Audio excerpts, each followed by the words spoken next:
Bonjour à tous. Aujourd'hui, je vous revois pour une autre méditation. C'est cette attitude pour tenir ferme dans l'adversité. Gardez la joie, changez de regard sur l'épreuve. Voyez-la comme la semence du changement. Comme cela a été souligné dans les passages de Philippiens et Néhémie, la joie du Seigneur nous donne la force, l'audace, la hardiesse pour affronter les situations, comme David devant Goliath. Là où la peur et l'incertitude ont tendance à nous faire baisser les bras, c'est pourquoi Paul vous encourage à toujours vous réjouir dans le Seigneur, car en le faisant, vous recevrez la force nécessaire pour vous battre et aller de l'avant.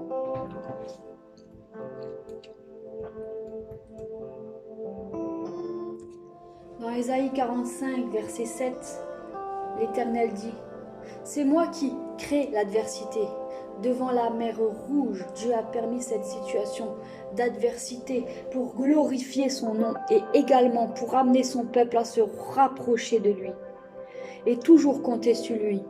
Lorsque nous disons à Dieu de se glorifier dans notre vie, sachant que sans adversité, cela n'est pas possible, car la gloire de Dieu se manifeste que pour triompher en nous délivrant. Choisissez de remplacer vos lamentations par une explosion de joie, car la gloire de Dieu est à portée de main.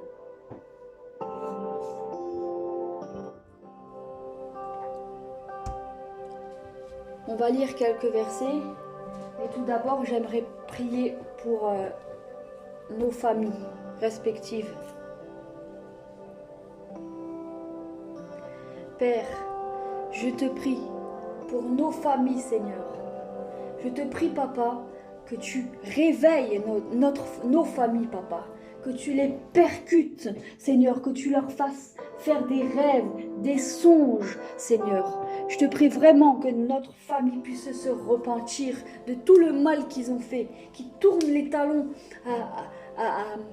au péché, que nous aussi nous tournons les talons au péché, Seigneur. Merci pour ta grâce, merci pour ton soutien, merci pour ton amour, merci pour ta paix, merci Seigneur. Tu es digne d'être adoré, Papa.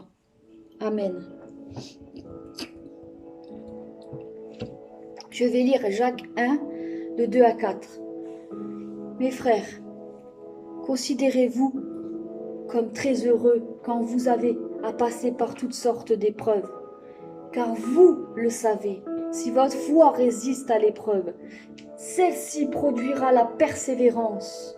Mais veillez à ce que votre persévérance se manifeste pleinement, afin que vous soyez parfaits, sans défaut, et qu'il ne vous manque rien.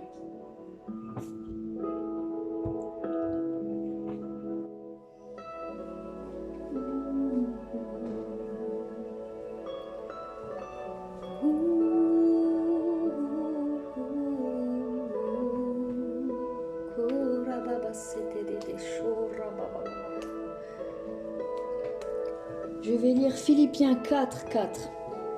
Soyez toujours joyeux d'appartenir au Seigneur. Je le répète, soyez joyeux.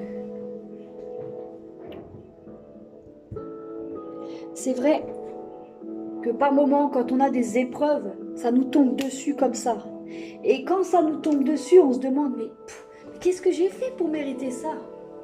Qu'est-ce que j'ai fait? Mais t'as rien fait. Ce que t'as fait, c'est juste être enfant de Dieu.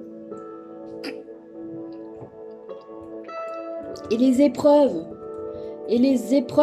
font partie intégralement d'un enfant de Dieu. Sans les épreuves, nul ne verra Dieu, car les épreuves produisent en nous la patience. Gloire à Dieu si nous avons des épreuves, parce que le jour où on n'en aura plus, c'est là qu'il faudra se poser la question, est-ce que je suis toujours dans la volonté de Dieu? Est-ce que Dieu est toujours avec moi? Je loue Dieu car j'ai des épreuves dans ma vie. Et ces épreuves-là, désolée si je pleure,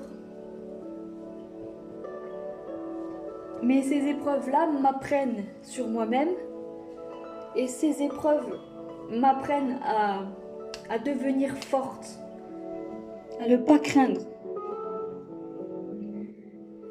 Je voudrais lire Néhémie 8, verset 10. Esdras ajouta: rentrez chez vous, prenez un bon repas. Buvez d'excellentes boissons et partagez avec ceux qui n'ont rien de près. Car ce jour est consacré à notre Seigneur. Ne soyez pas dans la tristesse. La joie qui vient du Seigneur vous donnera la force.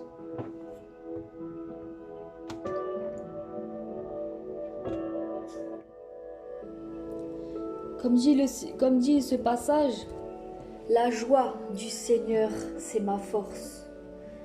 Voilà, j'ai fini et je vous retrouve demain pour une nouvelle méditation.